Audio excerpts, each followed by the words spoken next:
오늘은 부모로부터 이어지는 다음 세대 신앙교육이라는 제목으로 하나님 말씀 같이 나누겠습니다. 오늘 말씀에 보면은 이제 엘리 제사장의 아들 두 아들이 나오죠. 이름이 홈니와 이 비느하스이죠. 아빠가 이 제사장이었기 때문에, 엘리가 제사장이었기 때문에 이 두 아들도 이제 반차에 따라서 이제 제사장직을 물려받게 되죠. 근데 12절에 보면은 이렇게 얘기합니다. 엘리의 아들들은 행실이 나빠 여호와를 알지 못하더라. 문제는요, 이 성전 안에서 이 두 아들이 제사장직을 행했지만 성경이 기록하기는 뭐라고 기록해요? 행실이 나쁘지 않았다. 나쁘다. 곧 악했다. 이렇게 기록한 겁니다. 행실이 나빠서 여호와를 알지 못했다고 기록했지만 이 히브리어를 보면은 벨리알입니다. 많이 들어봤죠? 벨리알? 이 신약 영화에서는 사단을 상징하잖아요. 악. 이 벨리알은 뜻은 이 무익하다, 가치가 없다는 거예요. 그러니까 이들은 성전에서 일을 하고 제사장의 역할을 감당했지만 무익한, 가치 없는 이 사람이었다는 겁니다. 자, 대제사장의 아들이면서 또 성전에서 귀한 일들을 맡아서 행하는데, 예배를 담당하는데, 제사를 담당하는데 왜 행실이 악했다고 그럴까요? 그 이유가요, 12절의 뒤에 있습니다. 여호와를 알지 못하더라. 여호와를 알지 못했다는 거예요. 참 이상하죠. 왜 여호와를 몰랐겠어요? 어렸을 때부터 아버지 제사장 엘리가 하는 그 예배를 계속 봤겠죠.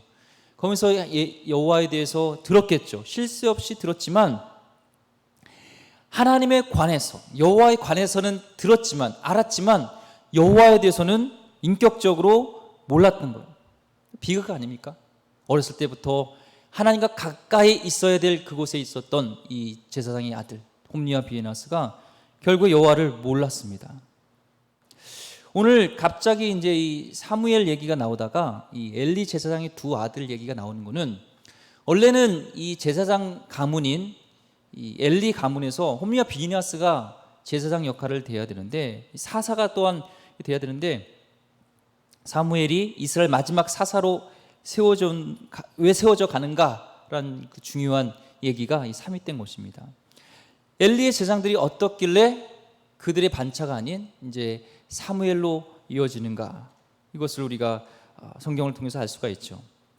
또 성경에서는요, 이 두 아들에 대해서 이렇게 말씀합니다. 17절 보니까요, 이 소년들이 죄가 여호와 앞에서 심히 금은 그들이 여호와의 제사를 멸시함이었더라. 뭐예요?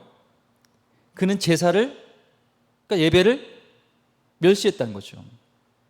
겉으로는 예배를 드립니다. 매일 제사를 드렸죠. 그런데 멸시했다는 거예요. 그 증거가 뭐냐면, 원래 제사장들에게 이제 화목제를 드리기 위해서 이제 고기를 잡잖아요. 그럴 때 이 고기 삶을 때 본인들이 먼저 취할 수 있는 몫이 정해져 있습니다. 레위기 보면요, 7장 34절에 보면은 제사장 몫이 있어요. 내가 이스라엘 자손의 화목제를 중에서 그 흔든 가슴과 든 뒷다리를 가져다가 제사장 아론과 그의 자손에게 주었나니 이는 이스라엘 자손에게서 받을 영원한 소득이라. 이 제사장 아론 가문, 그러니까 엘리 가문이 받아야 될, 제사장이 받을 것은 이 화목제물 후에 이 가슴 흔들어서 바치잖아요. 또 든 다리, 뒷다리랑 가슴이 이 제사장 몫입니다. 그런데 그 몫을 말고 다른 걸 원하는 것이죠. 한마디로 삶아서 드린 고기 이거 말고 제사장은 삶은 고기로 뒷다리랑 가슴을 가져야 되는데, 구워 먹겠다고 생고기채 있을 때 가져오라는 거예요. 자기는 구이를 먹고 싶다는 거죠. 삶은 고기 맛없다. 또 고기를 잡을 때 기름 붙은 채로 가져오라는 거예요. 이 마블링이라고 하나요? 마블링 먹고 싶은 거죠. 마블링. 성경에 보면 이 기름도요, 제사 지낼 때, 하나님께 드릴 때, 화제를 드릴 때 태워 드려야 돼요.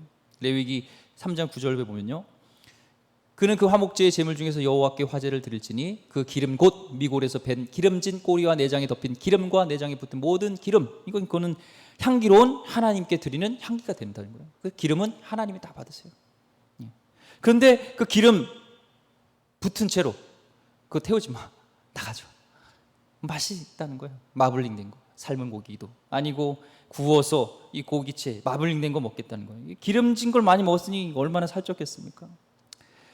이 고기를 더 달라, 부위를 다른 데를 달라, 막 이거는 하나님을 멸시하고 예배를 멸시했던 것을 마음가짐이 어땠는지를 이 상징적으로 보여주는 것이죠. 그렇죠? 이 고기, 하나님은 왜 고기 갖다 뭐라고 하신가? 고기 갖다가 예배를, 제사를 멸시했다, 이게 아니라 그 마음을 좀 보여주는 겁니다.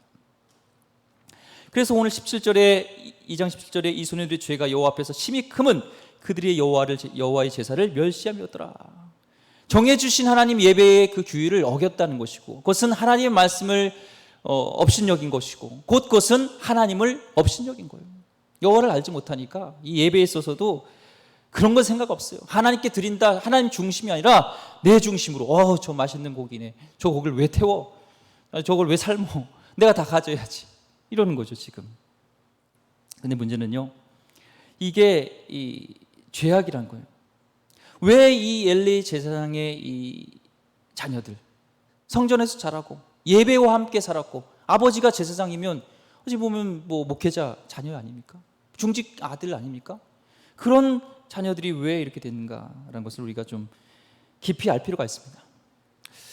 그 김유한 목사님 아시나 모르겠습니다. 김장한 목사님 아들이 김유한 목사님께 혼혈이죠. 어머니가 그 미국 분이시니까 많은 그런 어려움도 있었지만 또 극복해내고 또 많은 아이들을 이렇게 교육적으로 또 이렇게 말씀을 이끄는 귀한 사역을 하세요.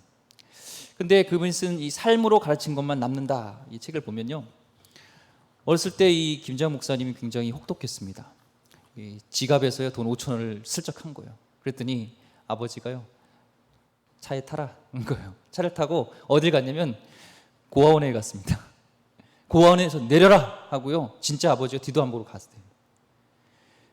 우리 집에 살 필요가 없다는 거예요. 훔쳐가네 도둑은 내 자식으로 안 받아주겠다. 진짜 다 노였던 거예요. 그 이후로 이 목사님 버릇이 고쳐졌겠습니까? 안 고쳐졌겠습니까? 고쳐졌죠. 이 어렸을 때 혹독했대요. 잘못하면요, 딱 말씀에 있어서 다르면 이 혁대로 막 때렸다고 하더라고요. 혁대로. 막 지금은 난리 나겠지만 혹독하게 어쨌든 원칙적으로 했다는 겁니다. 이 가정 사역하시는 분들께서 얘기하는 게요, 크리스천 가정에서 자란 아이들이 이 불신자 집에서 자란 아이들보다 성품이나 행동 뭐 여러 가지 면에서 뛰어날 것 같잖아요. 그런데 통계에서 그렇게 안 나온다는 거예요. 이해가 안 가는 거죠. 당연히 신앙의 가문에서 자란 아이들이 뭔가가 달라야 되는데 오히려 더 낫지가 않다는 거예요. 그래서 왜 그런가 하고 연구를 해봤습니다. 크리스천 부모님들이 기준이 애매모호하다는 거예요. 머릿속에는 하나님의 사랑으로 키워야 된다는 것을 아는데 그 기준이 왔다 갔다 한다는 거예요. 들쑥날쑥한다는 거예요. 어쩔 때는 때립니다. 그리고 기도해 줍니다. 컨디션이 안 좋을 때는 막 때리죠. 혼내죠. 근데 컨디션이 좋으면 또 그냥 넘어가요. 똑같은 행실에 있어서 일관된 기준으로 혹독하게 뭔가를 지적하거나 혼내는 것이 아니라 그때그때 따라서 상황에 따라서 아이들의 그런 기준을 바꿔준다는 거예요. 가정 사역하신 분들의 말에 따르면요, 같은 기준을 정하는 것이 혹독하더라도 같은 기준으로 대해주는 부모의 자녀들이 더 잘 자란다는 겁니다. 기준이요. 이게 우리의 근데 실상인데, 이 엘리 가문의 자녀들은요, 이 기준이 애매모호한 거죠. 그래서 우리가 정말 이 엘리 선생의 아들들 보면서 이 말씀을 읽으면요, 저에게 하는 말씀 같아요. 왜요? 저도 아들 둘이 있습니다. 남일 같지 않습니다. 어떻게 길러야 되냐, 무슨 얘기를 해줘야 하는가 고민이죠. 이 엘리의 자녀들은요, 아버지의 삶을 보고 자랐죠. 누굴 봤겠어요? 아버지의 삶을 봤는데 엘리 제사장의 예배하는 태도를 보면서 그들의 예배가 망가진 겁니다. 그렇죠? 예배에 목숨 걸지 않았던 것 본 거죠.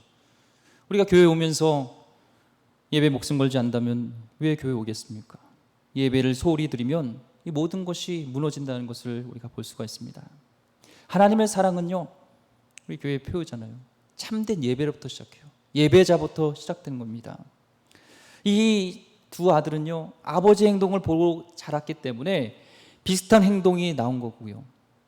또 더 심각한 것은 이런 잘못된 행동에 있어서 일관되게, 때로는 혹독하게, 엄하게, 단호하게 다뤄야 될 엘리가 어떻게 다루냐는 거예요.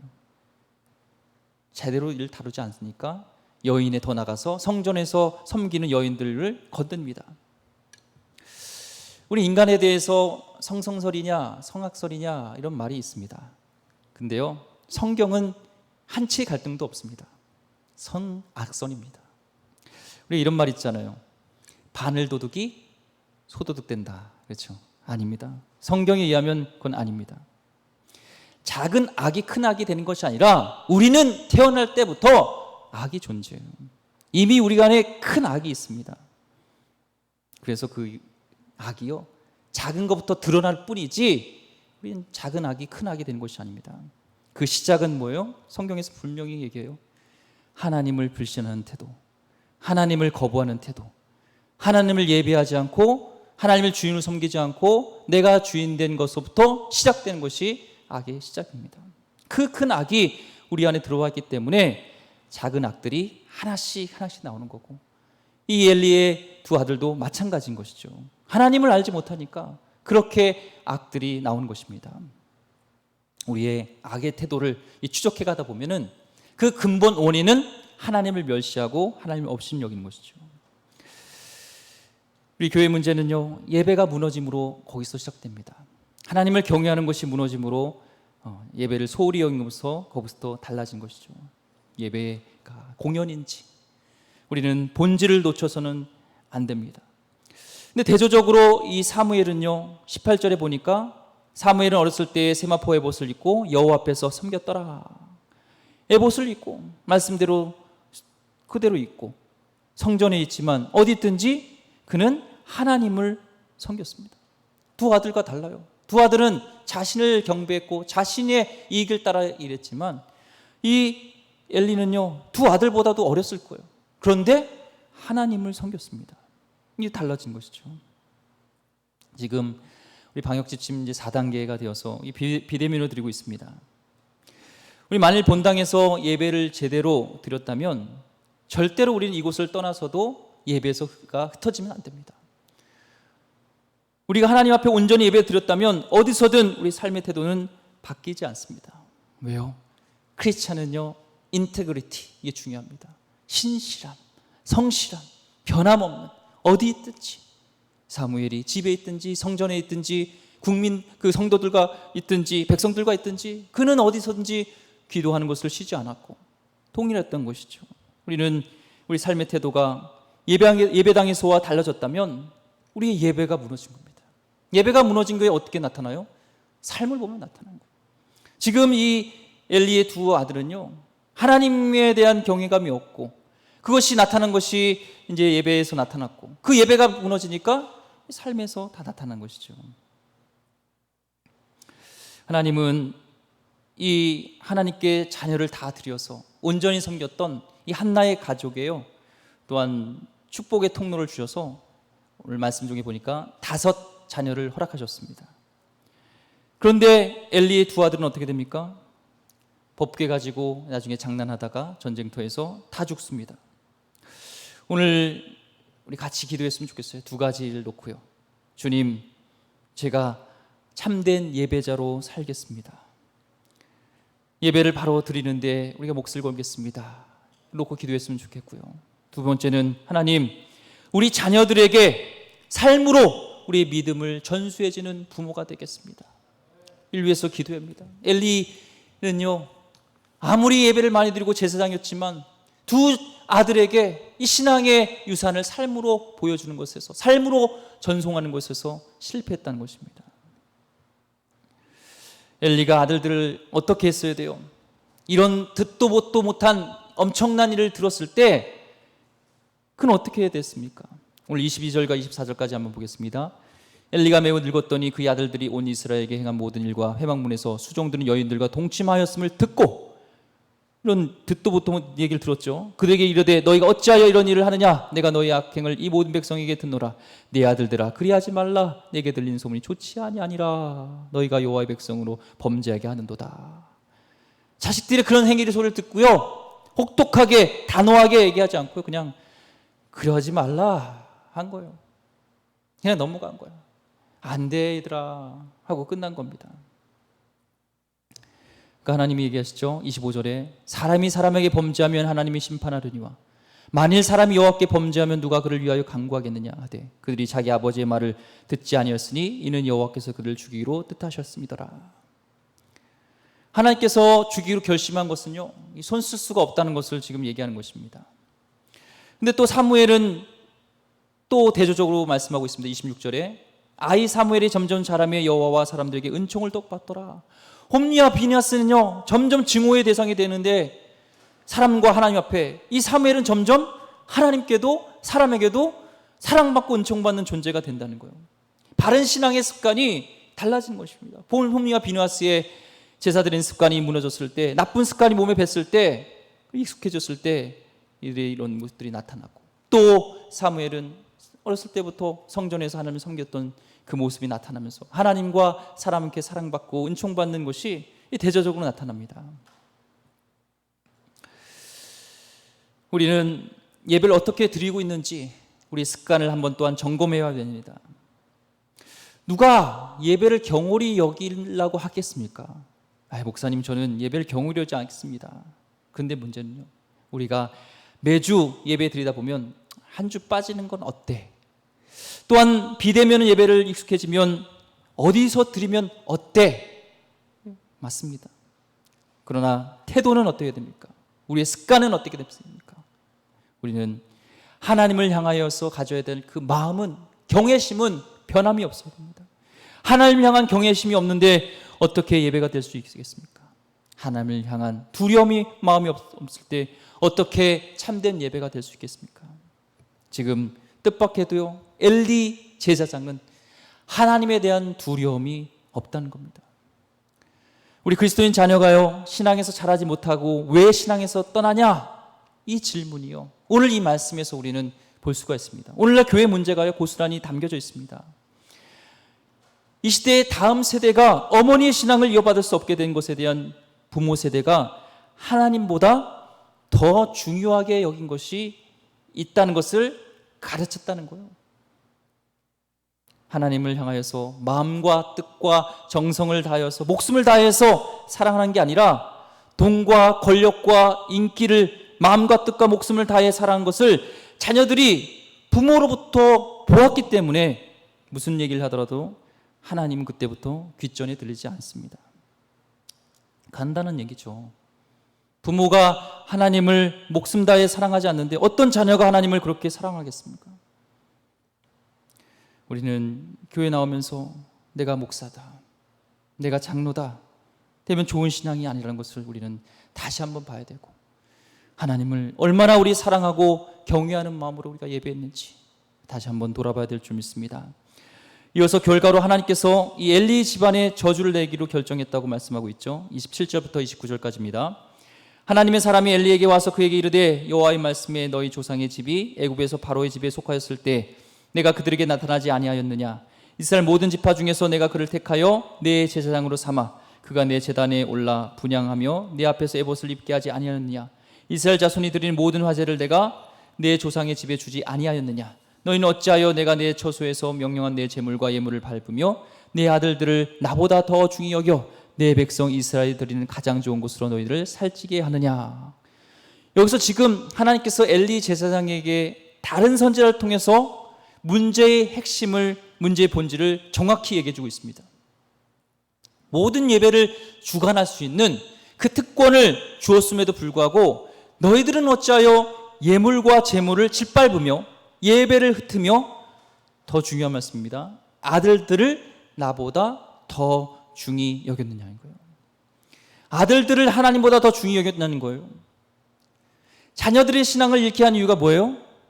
하나님보다 자녀들을 더 중히 여긴 거라고 말씀하고 있습니다. 너희들이 나보다 더 자녀들을 중히 여겨서 이런 일이 일어났다는 겁니다. 우리 아브라함에게 있어서 믿음의 조상이 되기 위해서 마지막 테스트가 뭐였어요? 창세기 22장 12절에 보면요, 사자가 이르되 그 아이에게 내 손을 대지 말라. 그에게 아무 일도 하지 말라. 내가 내 아들 내 독자까지도 내게 아끼지 아니하였으니 내가 이제야 내가 하나님을 경외한 줄을 아노라. 마지막 시험 테스트는 아들을 내놓는 거였습니다. 그게 신앙의 마지막 테스트였습니다. 너희가 아들과 딸을 더 중히 여기면 합당하지 않다. 심지어 부모라도 성경에서는 그래요. 하나님을 먼저 사랑해야 된다는 거예요. 자녀보다 하나님을 더 사랑하는 것을 우리 부모가 보여주지 않으면 자녀들은 절대 하나님을 먼저 섬기지 않습니다. 부모보다도 하나님을 먼저 섬기는 것을 우리가 보여주지 않으면 우리 자녀들은요, 하나님을 그렇게 섬기지 않는다는 겁니다. 오늘날 그토록 우리 부흥했던 우리 한국교회, 우리 대한민국을 보세요. 하나님의 축복으로 인해서 많은 경제적인 것들이 우리에게 주어졌습니다. 그로 인해서 한국교회가 또한 부흥이었고 축복받았고 우리 자녀들도 그런 물질적인 축복이 이어져 갔는데 중요한 것은요, 자녀들이 이 합당한 신앙을 갖지 못하고 교회를 떠난 까닭은 무엇보다도 부모님이 하나님을 전심으로 사랑하는 것을 보고 자라지 않았기 때문이죠. 하나님을 위해서 뭔가 포기하는 그 모습을 자녀들은 본 적이 없는 겁니다. 아니, 오히려 포기할 수 없는 그것을 위해서 교회를 다니는 것을 자녀들은 본 것이죠. 그러다 보니까 자녀들은요, 자연스럽게 어떤 것보다도 이념과 돈이 더 중요하고 영혼을 팔아서라도 나는 집을 사겠다라는 가치관이요, 우리 아이들에게 그렇게 된 거 아니겠습니까? 누구를 탓하겠습니까? 오늘 엘리 제사장의 아들처럼 매를 들어야 될 때 들지 않고 야단쳐야 할 때 치지 않았기 때문에 부모님들의 눈에 피눈물을 흘리는 것을 우리가 보고 있다는 것입니다. 신명기 8장 5절에서 6절 말씀에 보면요, 가나안 땅에 가서 신앙을 지키라는 그 명령을 하는데 이 말씀을 지키라고 주십니다. 신명기 8장 5절 6절 말씀입니다. 너는 사람이 그 아들을 징계함 같이 내 하나님 여호와께서 너를 징계하시는 줄 마음에 생각하고 내 하나님 여호와의 명령을 지켜 그의 길을 따라가며 그를 경외할지니라. 이게 가나안 땅에 가서 신앙을 지키는 명령이 있습니다. 자, 역순으로 다시 한번 이 말씀을 짚어보면요, 신앙은 하나님을 경외하는 거예요. 경외하려면 거꾸로 갑니다. 그의 길을 따라가야 돼요.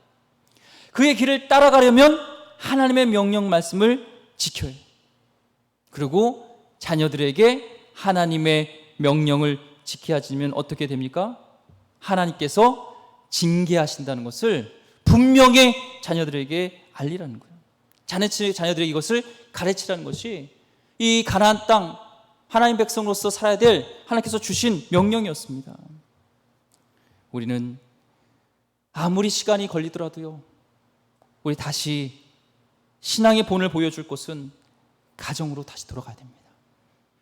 교회 회복도 그렇고 우리의 가정의 회복은요, 다시 우리 부모들이요, 자녀에게 돌아가야 됩니다. 우리의 우선순위가 바뀌어야겠죠. 자녀들에게 입을 열어 가르치기 전에 삶으로 말하지 않으면 자녀들에게 신앙을 전해줄 방법이 없습니다. 우리에게 자녀들을 맡긴 것은요, 하나님 대신 자녀들에게 너희가 보이는 형상으로 가르쳐주라. 나 대신 너가 자녀들에게 대신 말해줘라. 이것을 위해서 우리 자녀들을 우리에게 맡긴 거잖아요. 우리 것이 아니잖아요, 우리 자녀는요. 근데 자녀들을요, 오히려 세상의 재물로 드렸다는 것입니다. 세상에 빼앗겼습니다. 지금은 되찾기 어려울 정도로 이렇게 된 것입니다. 오늘 엘리 가문의 이 몰락이 꼭 이 시대의 우리 교회와 가정 같아서 너무나 가슴이 아픕니다. 회복하는 그런 신앙의 유산을 물려줄 수 있는 귀한 가정 되기를 주의 이름으로 축원드립니다.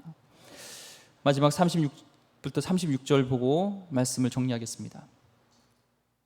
그러므로 이스라엘 하나님 나 여호와가 말하노라. 내가 전에 내 집과 내 조상의 집이 네 앞에 영원히 행하리라 하였으나 이제 나 여호와가 말하노니 결단코 그렇게 하지 아니하리라. 나를 존중히 여기는 자를 내가 존중히 여기고 나를 멸시하는 자를 내가 경멸하리라.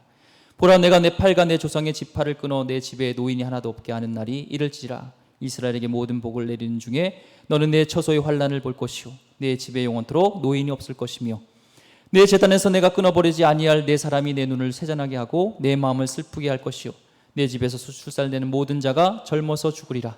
내 두 아들 홈니와 비니아스가 한날에 죽으리니 그 둘이 당할 그 일이 내게 표징이 되리라.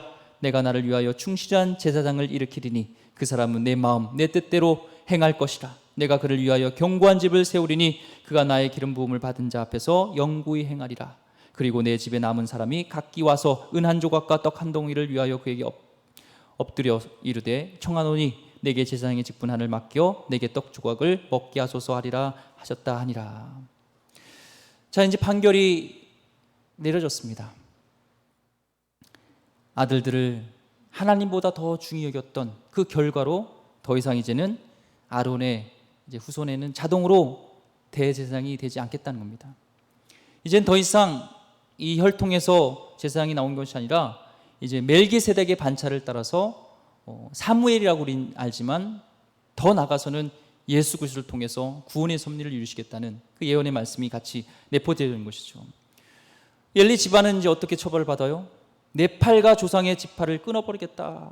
팔이라는 것은 권세, 능력을 상징하는데 더 이상 이 가문에 권세의 능력을 허락하지 않겠다. 더 이상 노인이 없겠다는 것은 노인은 그 가정의 기둥입니다.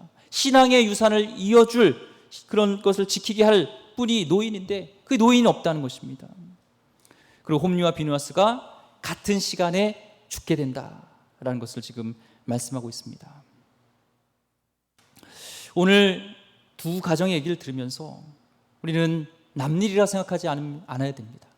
한 가정은 제사장의 가문이었지만 몰락하는 가문이 되었고, 한 가정은 평범한 레위 집안이었지만 이렇게 마음껏 하나님께서 쓰실 수 있는 참된 제사장 가문이 되길 된 것처럼 우리도 그런 가문이 되길 소망합니다. 우리 가문의 자랑이 몇 대째 신앙의 형식이 아니라 우리 당대에도 하나님께서 마음껏 쓰실 수 있는 그런 신앙을 갖기를 소망하고요. 그 가정의 놀라운 믿음의 자녀들을 통해서 이 땅이 여전히 소망의 땅이 되길 주의 이름으로 축복합니다. 시간 우리 같이 기도했으면 좋겠습니다. 기도하겠습니다. 하나님,